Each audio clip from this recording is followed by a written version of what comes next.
Buenas tardes. Ha quedado acreditado que esta reforma que ha propuesto Morena, que va a votar Morena y que va a implementar Morena, criminaliza al ciudadano, criminaliza al contribuyente.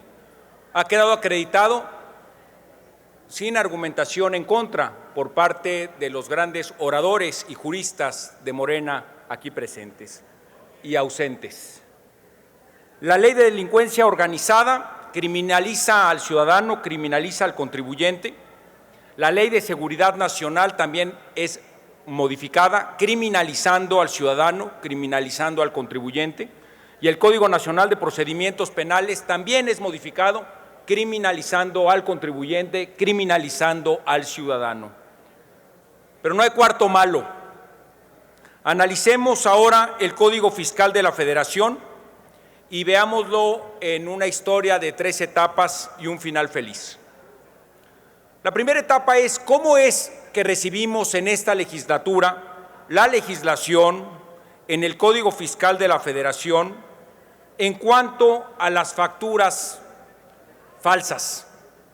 Y esto es relevante porque cuando nosotros lo recibimos, el artículo 113 establecía que se impondrá una sanción de 3 meses a 6 años de prisión a quien expida, adquiera o enajene comprobantes fiscales que se amparen en operaciones inexistentes, falsas o actos jurídicos simulados.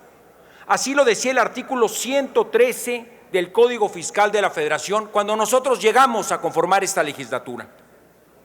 Sin embargo, hubo una propuesta de reforma a este artículo del Código. Lo propuso la senadora María Guadalupe Covarrubias de Morena, de Tamaulipas, y se presentó aquí en la Cámara de Diputados, una vez aprobada en el Senado, con una modificación interesante. Ese artículo 113 establecía que efectivamente se mantendría una sanción de 3 meses a 6 años para quien adquiera comprobantes fiscales que amparen operaciones inexistentes, falsas o jurídicamente simuladas, para quien lo adquiera. Pero para aquellos que expidan o enajenen comprobantes fiscales falsos, se les creaba el artículo 113 bis con una pena mayor de 3 a 6 años. Es decir, esta Cámara de Diputados analizó en el mes de abril del 2019, hace 6 meses, una modificación propuesta por Morena para distinguir entre aquellos que adquirían una factura falsa y aquellos que la producían, que la enajenaban. Esa distinción discutida aquí, adivinen qué, fue votada por unanimidad en sentido favorable. Hace 6 meses, esta legislatura modificó el artículo 113, creando el 113 bis, para precisamente distinguir en 2 tipos delictivos distintos, con 2 penas diferentes, entre quien adquiría una factura falsa y entre quien la emitía. Aquí, Benjamín Huerta Corona presentó por Morena el posicionamiento en esta tribuna, lo hizo con talento y con convicción. Óscar González Yáñez lo hizo por el PT y Adriana Lozano lo hizo por el PES. Y el PAN, el PT, Movimiento Ciudadano, el PRI y Morena votamos en unanimidad por esa reforma. Lo hizo Pablo Gómez, lo hizo su servidor. Votamos todos a favor de esa reforma. Ahora vienen ustedes, 5 meses después, a proponernos criminalizar al ciudadano que antes habían separado en 2 conductas delictivas distintas. Antes ustedes habían dicho que el que adquiría una factura falsa tenía una pena de 3 meses a 6 años de prisión. Ahora están proponiendo que su pena sea de 2 a 9 años y lo llevan efectivamente al artículo 113 bis, unificando en un solo tipo delictivo con pena mayor, es decir, sí están criminalizando de nuevo al ciudadano y al contribuyente, uniéndolo en un tipo penal con esas conductas delictivas de manera conjunta.